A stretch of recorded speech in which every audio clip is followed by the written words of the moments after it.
तुला रे फरशीवर लोळायला? हा होय रे आदिराज.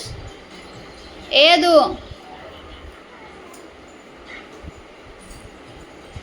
अदू तुला काय झालंय असं लोळायला? गडागडा लोळायला काय झालंय? गार भारी वाटायला लागलं का तुला फरशीवरती? अरे थंड थंड.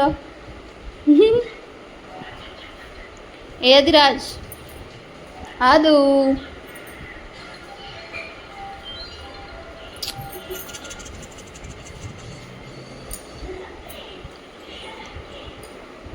आदू बाबू आदिराज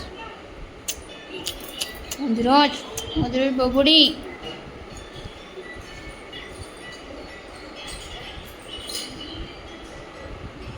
काय या पोराला भारी वाटते फरशीवर लोळायला? हे बघ कसं लोळायला लागलाय गडागडा.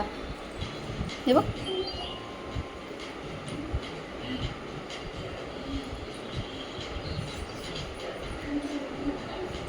आदिराज आमचा कलर खेळायला गेला नाही, पण कलरफुल ड्रेस मात्र घालून बसलेले आहे साहेब. कलर खेळायला काय गेलेला नाही. तो पण नाही, मी पण नाही, त्याचे पप्पा पण नाही, कोणच नाही. हे की नाही? हे काय नवीनच चालला बाई कुठे उलटून. आता वर चढू नको, ये इकडं. आज किती दिवसाने आलात बघा. त्या आज किती दिवस आला तुम्ही आला नाही का? महिना 2 महिने झाले. आलेलंच नाही येते. किती दिवस झालं? सव्वाशे येतात रोज, पण ह्या कधी येत नाहीत. आज लय दिवसांनी आलेल्या आहेत त्या. मला आज थोडं बोला, कारण लय दिवस झालं त्या बोलल्या पण नव्हत्या आपल्या ब्लॉग मध्ये. आज आलेल्या आहेत म्हणून बोलणार आहेत त्या. इकडे या, ये की. मम्मी काय दाखवते बघ. तिकडे बघू शकता आदिराज बाबूचा खेळ चालू आहे. नुसतं चावायचं ध्यान लागलं या पोराला. सो आज आपल्याला तर सांगणार आहेत आदिराजसाठी पौष्टिक खाणं काय आहे त्या सांगणार आहेत, कारण त्यांच्या काळातलं आणि आत्ताच्या काळातलं वेगळं वेगळं आहे. सो आत्ताच्या काळात काही गोष्टी पौष्टिक कशा देता येईल ते सांगणार आहेत. त्या ऐकून घेऊया आपण आज त्यांच्याकडलं. सांगा. आम्ही कधी लेकरांना मॅगी किंवा असले कुठले नूडल्स वगैरे सांडगे पापड असली कुठली गोष्ट खायला घातलेली नाही आहे. आमच्या लेकरांना मेथीची भाजी, पालकची भाजी, डाळ भात, वरणमध्ये बटाटा बॉईल करून, मुगाची डाळ, मुगाच्या डाळीमध्ये बटाटा टाकून, वरण भात बटाटा, मटण असले की मटणात बटाटा टाकायचा, टॅमॅटो कोथिंबीर टाकून ते सूप काढून कलीजी ते बाळाला खायला द्यायचं. भात आणि ते परत अंड बॉईल करून द्यायचं. अंड सांज्याची खीर पातळ करून सांजा भिजत घालून ते कंजीसारखं करून ते द्यायचं. रव्याची खीर करून द्यायची. रवा थोडासा भाजून वेलदोडे साखर टाकून दुधात दूध थोडं टाकायचं आणि ते द्यायचं प्यायला. चपाती बारीक करून द्यायची भिजत घालून दुधात. मिक्सर वगैरे काय नाही, हाताने कुस्करून चमच्यानी चारायची किंवा हातानं चारायची. हे आमच्या लेकरांचं खाणं. मेथीची भाजी, पालकची भाजी, लाल माठची भाजी, मटकीची मोड शिजाय घालून त्याचं पाणी आळणी काढून द्यायचं. हळद मीठ टाकून हिंग ते द्यायचं खायला.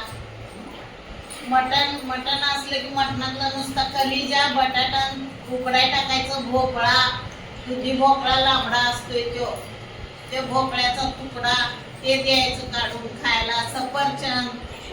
सफरचंद साल काढून बॉईल करून.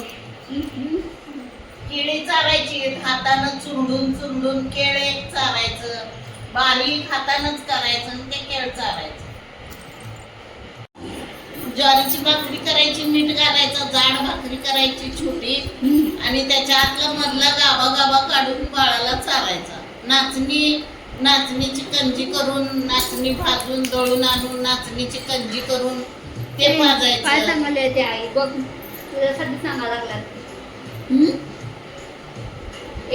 आता हिला मोठा झालाय तर ह्याला आंबील वगैरे प्यायला द्यायला काय हरकत नाही ना. होय, नाचणीची आंबील सगळ्यांनीच उन्हाळ्यात आंबील घेतली तरी काय हरकत नाही. मला ना आता ती हे करून दिली होती, भाजणी करून दिली होती धपाटे किंवा मग ह्याच्यासाठी करून दिली होती. पराठा धपाटा सगळे पिठं होते त्याच्यात, डाळी होते सगळ्या आणि ते सगळं बारीक दळून आणायला होते.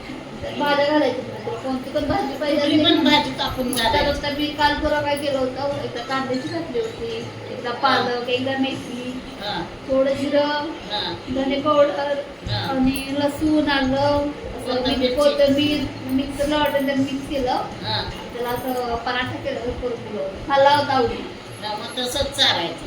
आवडीने आम्ही खाल्ला तसंच होता. चालत नाही. आता दिलं ना, हा. उगाच त्याला गरगट्टा करून जास्त केलं ना, म्हणजे खात नाही सुका गरगट्टा नको म्हणते. नव्हे, आम्ही तसं घालत नव्हतो. आम्ही भाज्या शिजायला टाकल्या की मिरची न टाकता हा. भाज्या शिजवायच्या, त्याचं पाणी काढायचं, मऊ भाजी शिजलेली आहे ना हा. त्यात भाकरी अशी टुचवून द्यायची खायला. आता ते तसं हा नाही खात. मी बघितलं की तसं खायला सुका द्यायचं. गरगट्टा त्याला केला होता, हा. म्हणजे बिना तिखटाचा, मीठ टाकून खाल्ला नाही. पालक पनीर करून दिलं, पालक पनीर सॅलड आवडीने. पालक पनीर असलं काय आमच्या वेळेस नव्हतं. नव्हतं. पालक पनीर नाही, पनीर नाही, काय नाही. काय येऊन जाऊन दही दूध टाक हेच आणि लोणी. हा. ते बी आम्ही लोणी बिणी काय आमच्या लेकरांना मिळालंच नाही. लोणी म्हणजे काय माहीतच नाही. मग आम्ही काही भाकरी भाजी हेच आम्ही खाऊ घातले. मग तुम्हाला काय वाटतं आताच्या पोराला काय काय खायचं? आताच्या पोरांना मॅगी आणि नूडल्स आणि काय काय पिझ्झा असलं काय काय देतात. पिझ्झा आमच्या मुलांना माहित नाही ना आम्हाला बी माहित नाही. पिझ्झा काय आणि हे काय. बर्गर काय काय त्याचं नाव पण येत नाही. जरा काय झालं, तुला मॅगी करून देऊ, तुला पिझ्झा करून देऊ, झालं. जावा वडापाव आणा जावा. ते कसला हाय काय हाय, तो करणारा कसला आहे हे पण बघायचं नाही. आणा आणि खावा. ह्यो स्वतःच्या शरीराचा आळशीपणा, स्वतःलाही त्रास, लेकरांनाही त्रास, घरातल्या माणसांनाही सगळ्यांना त्रास. त्याच्यापेक्षा आपल्या घरातली चटणी भाकरी महत्वाची. त्याला जास्त मानपान आहे चटणी भाकरीला. हे असलं खायचं म्हणाल तेवढं पैसे द्यायचं ना आजार विकत घ्यायचा. बरोबर आहे ना? आजार विकत घ्यायचा. मग तिथं काय कोण बघताय का कधीच आहे ते, काय आहे ते, काय करून द्यायला, असं काय बघताय का तिथं स्वच्छता आहे का नाही हे कधी बघितलंय का कोणी? हॉटेलमध्ये जाणार आहे मी कधी नाही. मग हॉटेलची टापटीप पाहिजे, कुठं आपण जे काय खायला घेतोय ते टापटीप पाहिजे. मग असं म्हणतात पोट दुखलं, उलटी संडास लागलं, जुलाब लागलं असं म्हणत असतात. मग होणारच की.